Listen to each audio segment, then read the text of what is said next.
Hey guys, I'm BFG13 and welcome back to my Evolution McRae series. This is episode 38. We're doing stages 5 to 8 today.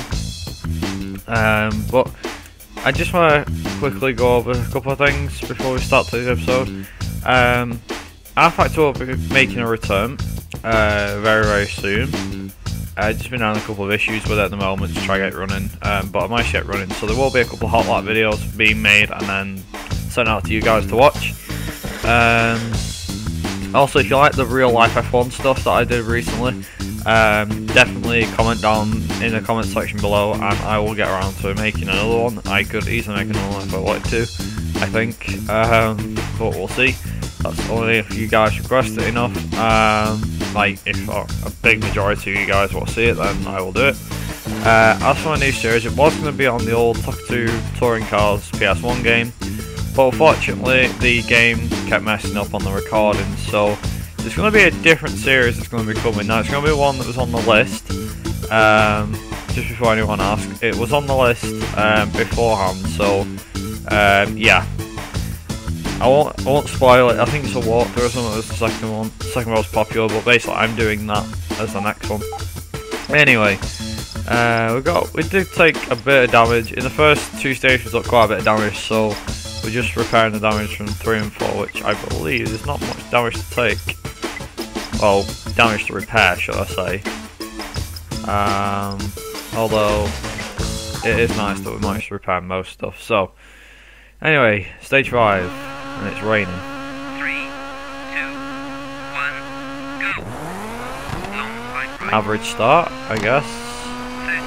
I think we're still on the dry tyres, so we may be sliding about a bit. I think I remember back in the United Kingdom rally for season 1 of this series, we made a bad tyre choice and it cost us dearly, so I think this will be another rally. This will be a rally that costs us dearly. And for some reason, that's the result. This is the result you get because of the way things are. Also, I should have made my gearbox longer. I think 1.3 seconds slower. And that's pretty much one. This is pretty much one split. I shall see, and we're losing even more time. So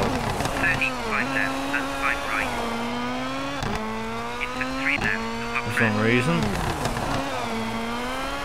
come on, forward focus. Come on, I'm pushing like hell, as F1 engineers would say. Pushing like hell seems to work. Going up, small gap. Hopefully we can increase that gap. If not, try and maintain the gap.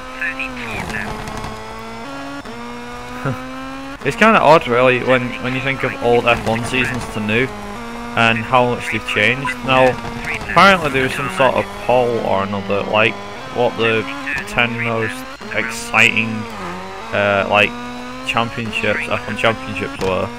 And somebody said, can't believe 2007 isn't on the list, because if you guys remember the 2007 F1 season, you'll know how crazy that season was with the 3 winners. Now, 2010 it was a 4-way scrap, and 2012 it was a showdown between Vettel and Alonso in Brazil, with Alonso finishing behind Vettel, I think, and scoring less amount of points. So that handed Vettel the championship that year. Obviously 2013 Vettel dominated, but 2012 was a good season because it had 7 different race winners in the first 7 races, so it was quite interesting, to be honest. But in 2007 basically it came down to a fight between Fernando Alonso, Lewis Hamilton, and the word picture. It wasn't the word picture. Fernando Alonso, Lewis Hamilton, and Kimi Raikkonen. And Raikkonen, spoiler alert, Raikkonen won. I think he won the race, and Hamilton had to finish 5th or 6th. I think. No, he had to finish 6th. I think, or I'm sure it was 5th, but mine's saying 6th as well. he had to finish 5th in the race in order to become champion, and that was in his like rookie season. But then in 2008 it went down to the line with Lewis, and we're down again. But basically Lewis went into the final race with like a 3-point advantage over Felipe Massa. Oh sorry, no, a 7-point advantage, but Massa was in like, he was in like a lot of, he had quite a bit of help, because straight from the get-go, Lewis didn't have any problems or anything, but it came down to the last pit stop. Lewis was in 4th, he maintained his 5th position, then it went right down to the wire with a couple of laps to go. Lewis got overtook by Sebastian Vettel, who was back then driving the Toro Rosso. Let's go to the tight, there we go. And it ended up with, he got past, so that put him into 6th, which means Massa was champion for like a few seconds, like a couple of minutes, seconds, minutes, whatever. And they got across the, like Massa came across the line in 1st, and then it left Lewis. It was like, oh, what's Lewis gonna do?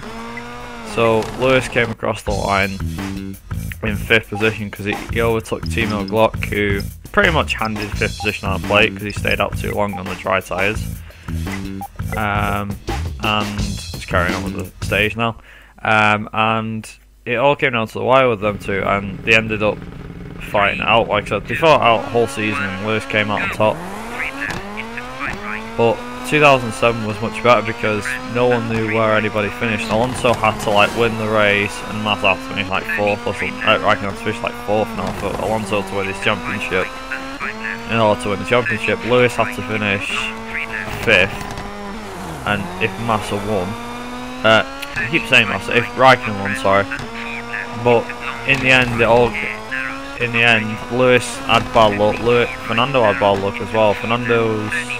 Lewis's engine went, it stalled for some reason, it just switched itself off. He eventually got gears again and got running again, but he couldn't get up to 5th. Ended up finishing 7th, and then Raikkonen won the championship by 1 point.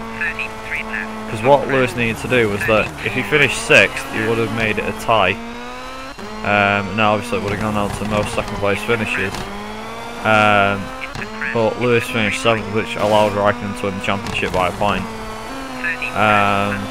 But I think Alonso had bad luck. He made some pretty good turn in there. But he pretty much got it all figured out and everything, Fernando. But then I think one of his pit stops was a bit too long, which allowed Raikkonen to take the lead.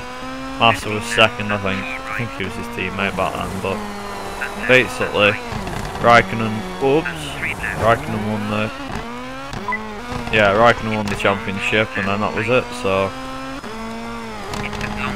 that was another season. Like I said, 2008, Lewis and Massa fought out to the bitter end, and then it was 2009 was Button's year. Obviously, 2010 to 13, that was the Vettel era, if you want to call it that. All the Vettel years, and then obviously 2014 was Hamilton versus Rosberg, so, which I thought was a really good season in general. I mean, although it was just between 3 guys winning races, Alonso had a good shot at winning the Hungarian Grand Prix because he pretty much got the lead on the last few laps until Daniel Ricciardo came up and took the lead and won the race. But even Ricciardo seemed to impress a lot, and he definitely raised a lot of smiles in the F1 paddock. Fine. How am I going here?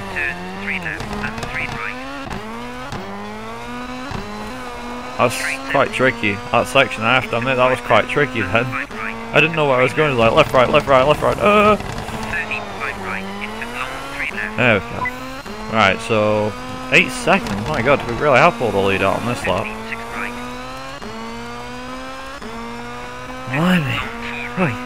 But I think F1 is, it's not exactly going down the drain. I mean, the fact that they're not, like teams like Marussia and Caterham are dropping out because of financial issues, it's ridiculous, in my opinion. Oh, good lead over Bakker now. I think it's Bakker or Baker, I'm not sure. Bakker, I think that's how you pronounce it. Well, it looks a bit, let's see, 37 seconds. I think it's fair to say we've pretty much won this one. We're on the last stage now, stage 8. Here we go. 3, 2, 1, go. Poor start there. 15, 6, Stayed in neutral too long. That was an accident. 6 right, 15, Did not mean to. 3 right, That's the thing with manual gears on this game. On automatic it would have already launched you off the line, but 30 crest, with it being manual you set the gears, so you're constantly in. 30 right, Yeah, you're constantly revving the car and everything, and 50 long 4 left, you get a what they call exit 5 right, 30 Uh, crest, exit long 3 left, thingamabob, the neutral gear. Is it neutral gear? Oh, yeah, neutral. Basically, you can change gear into neutral, which is quite odd, but cool, I guess. Although I really don't see why you want to use it. The only reason you want to use it is if you got stuck somewhere and you want to use it in reverse. 76 crest, If I used it now, there would be absolutely no point, 70 turn, because why would I use it unless I crash by accident, like I did in the previous episode I did? 37, so the episode before this one. 50 crest, It's quite odd really, but oh well, you know, what the heck. exit 5 left, Like I said, there should be an update video coming very very soon, mentioning about this sort of stuff, so it's been, oops, wow, that's a bad thing that can happen. 50 crest, There's a lot of like different trees in this game. I know this sounds stupid to bring up, but 5 right, back for a game that came out in 2000, they did really nail the game's physics, I guess. I mean, don't get me wrong, they're not as good as some of them, as some games nowadays. I don't really know one particular, but it's odd because the game itself, like I said, it came out in 2000 and it still looks astonishing to play, and it is a great game to play. It's just like when you see bigger games come up and they're taking over, and it's just like, oh, and it's no surprise though because they've been developed by companies that aren't that bad. Not that I have anything against Codemasters. I mean, they were great at when they made these games. I think everybody can probably agree with me on this one. But when Codemasters used to make these games, they were a really good company, and they didn't make F1 games, and I guess the games industry used to be really good back when like the PS2 was around, and then like you know, Vice City came out on PS2 and everything, and PC, so it wasn't that bad. But anyway, my rant is completely over with that one. I'll probably bring that up in a separate video at some stage if I remember. But yeah, we lead by a good near enough a minute now, so I think 42 seconds we lead by at the moment, which is quite good. But yeah, it's pretty much been the end of another episode of AHH McRae. Obviously not much happened. We did try our hardest in some of the stages, and we did keep our lead. We have extended the lead, so all we've got to do now is to try and dominate, hopefully, you know, pull an even bigger gap on these last two stages, and that should be it for this rally of Australia. But nonetheless, if you guys enjoy this series, make sure you leave a like and comment down below what you think of the series, of it so far. If I'm dominant over the other guys, I'm sorry, but I am driving flat out. I'm not slowing down for any particular reason. If I crash by accident because I pushed the car too hard, then that's my fault. That's my bad. So anyway, enough of me rambling on. I'll say me goodbyes and everything. But yeah, anyway, thank you all for watching. This has been episode 38 of AHH McRae, and I'll see you guys for episode 39. Where, like I said, we'll be finishing off the last two stages and the Rally of Australia. So until next time, BPG13 out, and ta-ra folks.